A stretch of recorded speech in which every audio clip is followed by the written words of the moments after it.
Welcome back to Summary Central. I want to start this one a little differently. Not with advice, not with productivity tips, not with something you can immediately apply and feel proud of for 5 minutes. I want to start with a feeling you probably know very well.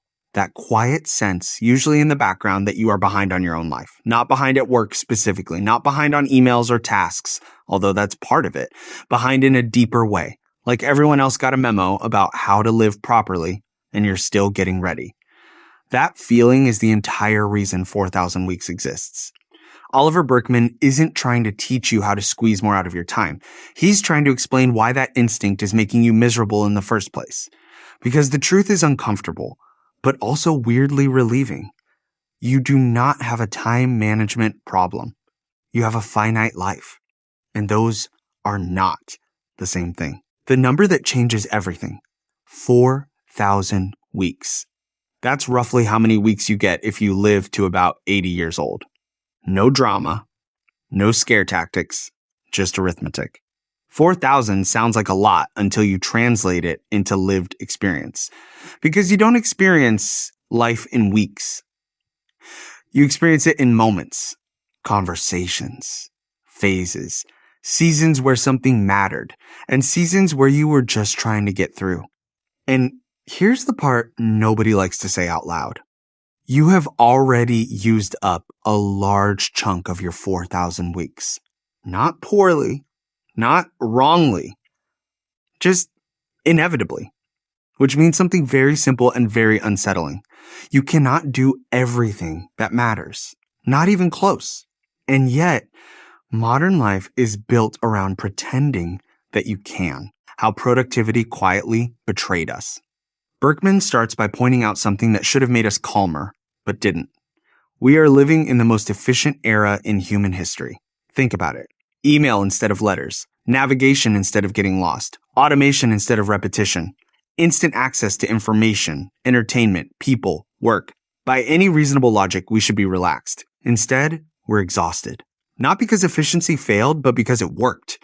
Every time we get faster, expectations expand to fill the space. You reply faster, so now you're expected to reply instantly. You finish tasks quicker, so more tasks immediately. It's like trying to empty a river with a bucket. The more efficient you become, the more overwhelmed you feel, because efficiency never comes with permission to stop. And this is the lie at the heart of modern productivity culture. That if you just organize yourself better, one day you'll finally feel on top of things. But there is no on top. There is only movement. The someday illusion. Most people are living their lives in what Burkeman would call deferred mode. Someday, when things calm down, I'll enjoy my life. Someday, when I'm caught up, I'll focus on what matters. Someday, when I have more time, I'll start being the person I want to be. That someday never arrives. Because life does not slow down and hand you a ceremonial moment where everything is handled and you're officially allowed to live. There is always another obligation, another worry, another responsibility waiting its turn. So the real danger isn't being busy. The danger is spending your entire life preparing to live it. Burkeman's point is quietly devastating. The feeling that your real life hasn't started yet is not a temporary phase. It is how most people die, why you always feel behind. Here's something that sounds pessimistic until it suddenly doesn't. You are going to fail at most of the things you could potentially do with your life. You will not read every important book. You will not pursue every meaningful path. You will not live up to most versions of your potential. Not because you are lazy or broken. Because time is finite. Once you really accept that, something strange happens. The guilt starts to loosen. That constant feeling of being behind, of needing to catch up, of not doing enough, begins to look less like a personal failure and more like a mathematical inevitability. You stop asking, what's wrong with me? And start asking, what am I choosing? Because every life is defined not by what it includes, but by what it leaves out. And no planner changes that. Limits are not the enemy. We're taught to think of limits as obstacles. If only I had more time, more energy, more discipline, more focus. Then life would open up. Berkman flips this completely. Limits are what make meaning possible. If you had infinite time, nothing would matter. You could always do it later. Choices would carry no weight.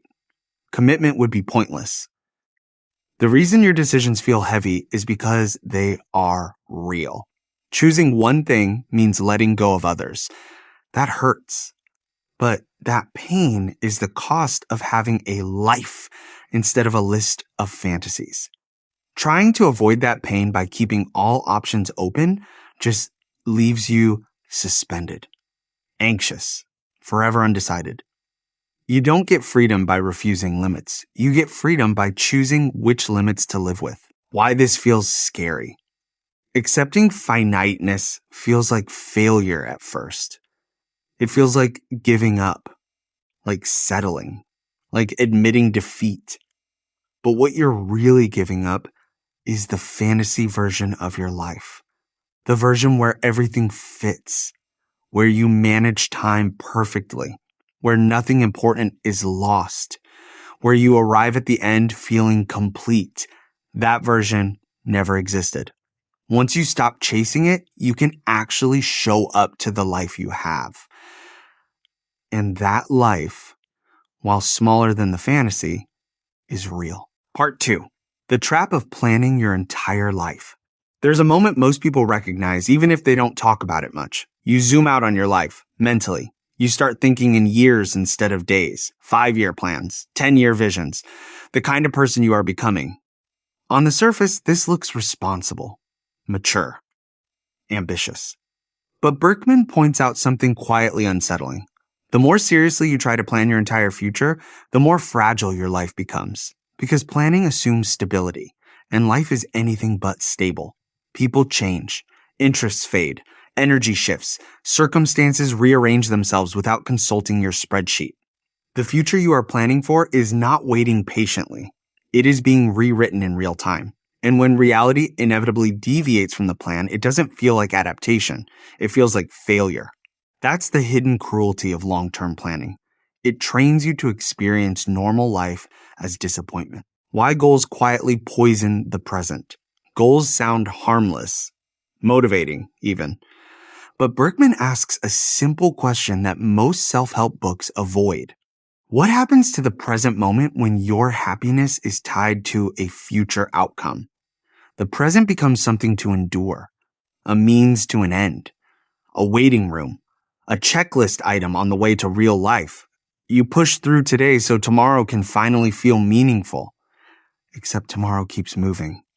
And when you do reach the goal, the satisfaction is usually brief. A spike, a pause. Then the next target appears. Not because you are ungrateful, because your mind adapts faster than your ambitions. This creates a strange psychological loop. You spend most of your life preparing for moments you barely get to enjoy. Berkman's alternative is subtle but profound.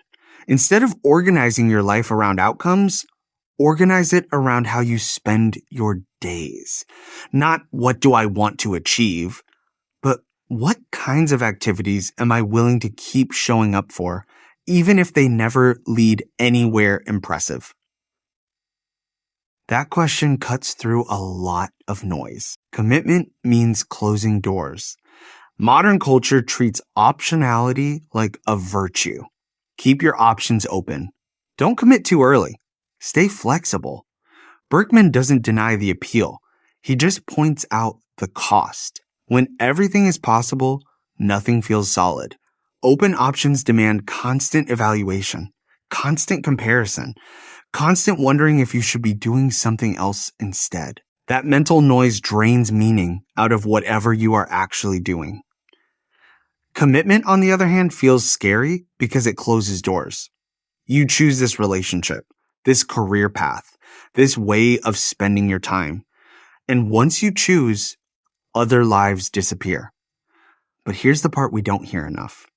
Those closed doors are what allow depth to exist. Relationships deepen because you stay. Skills develop because you persist. Meaning emerges because you stop shopping for alternatives. You cannot live every version of your life. You only get one. And that limitation is not a tragedy. It is the condition that makes life feel real. Presence without the marketing. When people talk about presence, it often sounds like another thing you're failing at. Meditate more. Be mindful. Focus harder. Berkman strips all of that away. Presence is not something you achieve. It's what happens when you stop arguing with reality. Most of our anxiety comes from trying to live in a future where everything is resolved. Presence removes that escape hatch. It asks you to accept that this moment, imperfect as it is the only place you can actually live. That sounds heavy, but it's also relieving. You stop waiting for life to begin. Why distraction feels so good. Distraction isn't just temptation. It's comfort, scrolling, staying busy, filling every quiet moment. These are not moral failures. They're coping mechanisms. They give you a break from the weight of choice, from the discomfort of limits, from the awareness that time is passing. Berkman doesn't argue for eliminating distraction entirely. That's unrealistic. He suggests something gentler. Notice when distraction is helping you rest, and notice when it's helping you avoid. That awareness alone changes your relationship with it. The relief of being done. Here's one of the most freeing ideas in the book. You don't need to finish everything. You need to decide what you are finished with. Some ambitions don't die because they were bad ideas. They die because they no longer fit the life you are actually living. Letting them go feels like failure, but carrying them forever costs more. You are allowed to quit things that no longer make sense. You are allowed to stop chasing every possibility. You are allowed to say, this is enough. Enough is a radical word in a culture built on more. Mortality as a focusing lens. The title 4,000 Weeks sounds grim until you sit with it. It's not meant to scare you. It's meant to clarify you. When you accept that time is limited, priorities sharpen. You stop asking what looks impressive. You start asking what feels meaningful. You stop optimizing. You start choosing.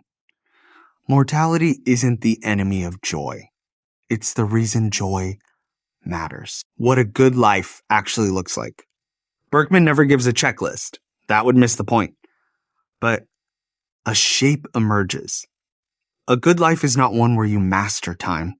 It's one where you make peace with it, where you choose a few things and accept the cost of those choices, where you show up imperfectly instead of waiting to be ready, where you stop treating yourself like a problem to be fixed. It won't look impressive from the outside, but it will feel inhabited from the inside. Closing. You don't need to conquer your 4,000 weeks. You just need to live them. Not efficiently, not optimally.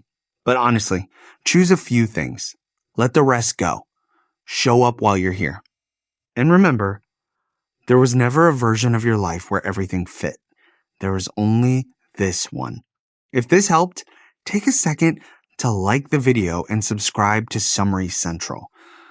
It helps more than you think. And if you want a shorter version, check out the 5-minute summary next. You've got weeks left. Use them gently.